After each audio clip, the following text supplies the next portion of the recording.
Untuk Ibu Tenitan, boleh kita persilakan ke atas panggung. Selamat malam, Welause, Sejung Seje, Bante, Ibu Bapak semuanya. Longevitologi ini bagi saya mungkin sangat asing sekali ya. Kebetulan teman ajak, jadi saya ikut daftar. Nah, saya mau cerita sedikit. Kalau cerita yang saya dengar ya dari kemarin itu luar biasa sekali semuanya. Tapi cerita saya mungkin untuk kita semua saling menguatkan aja. Saya dibuka cakra ke-7 dan ke-6 kemarin. Saya merasa seperti ubun-ubun saya itu terbuka dan ada angin masuk. Terus pada saat kemarin hari kedua dibuka cakra yang ke-5 dan ke-4, itu saya merasakan seperti dibor punggungnya, tetapi itu lembut sekali masuk dan saya merasakan ubun-ubun saya itu terbuka, angin masuk dan seperti cahaya gitu loh.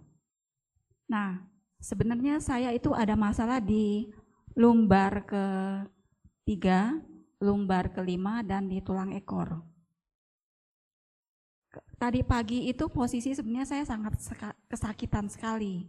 Tetapi saya coba memaksa diri untuk ikut tadi pagi baksos.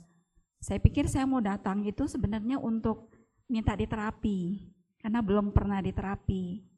Nah, pada saat datang, daftar, ditanyakan mau berobat atau mau bantu praktik. Saya jawab mau dua-duanya.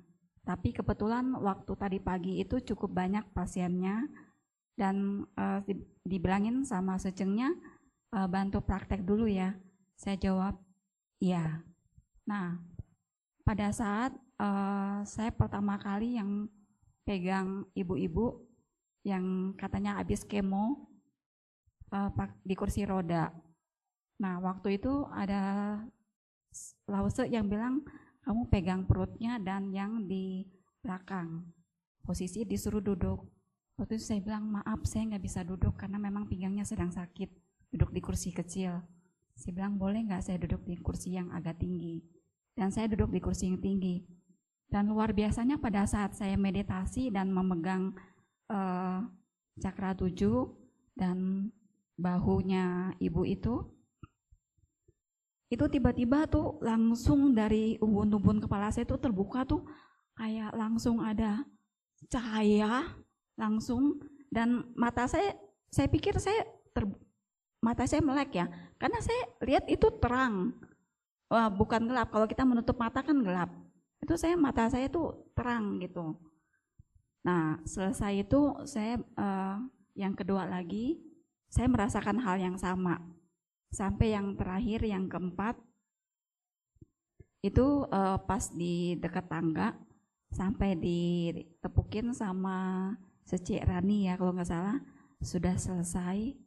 Nah, pas katanya ada lagi tanya jawab di bawah, jadi saya disuruh turun. Saya bertanya, kapan giliran saya untuk diterapi? Nah, tapi waktu saya ngomong dalam hati kapan saya mau diterapi, saya langsung bilang, kok pinggang saya nggak ada rasa sakit lagi. Yang tadinya sangat sakit sekali malah nggak ada sakit sama sekali dan sampai sekarang saya aktivitas. Padahal pulang dari sini saya harus langsung jemput anak dan aktivitas lagi sampai sekarang gitu. Tapi pinggang saya nggak ada rasa sakit sama sekali. Padahal posisi waktu tadi pagi itu saya belum sarapan. Tidak ada sarapan sama sekali. Seperti Welause bilang, melakukan meditasi itu nggak apa-apa memang ternyata dalam keadaan tidak sarapan atau tidak makan. Nah, saya langsung berpikir tadi dalam perjalanan pulang. Pada saat tujuan saya adalah pengen menerima, artinya mau diobati, pengen diterapi, mau sembuh, tetapi pada saat saya mengiyakan ingin menolong teman-teman yang lain dulu nih, ternyata saya juga menerima kebaikan itu. Dengan saya menyalurkan kebaikan, saya menerima kebaikan. Tanpa saya menuntut untuk saya diterapi dulu. Jadi untuk teman-teman yang lain yang di sini yang kita yang juga ingin berjuang untuk sembuh, itu kita semangat juga gitu loh untuk tidak takut untuk berbagi. Walaupun saya pikir saya baru 2 kali ikut di Buka Cakra ya, apakah saya mampu, apakah saya bisa, apakah saya layak gitu. Tetapi rupanya Tuhan bilang kalau kita mau dengan tulus hati ya, ingin berbagi dan sama-sama sembuh, itu bisa. Dan bersyukurnya di situ. Terima kasih.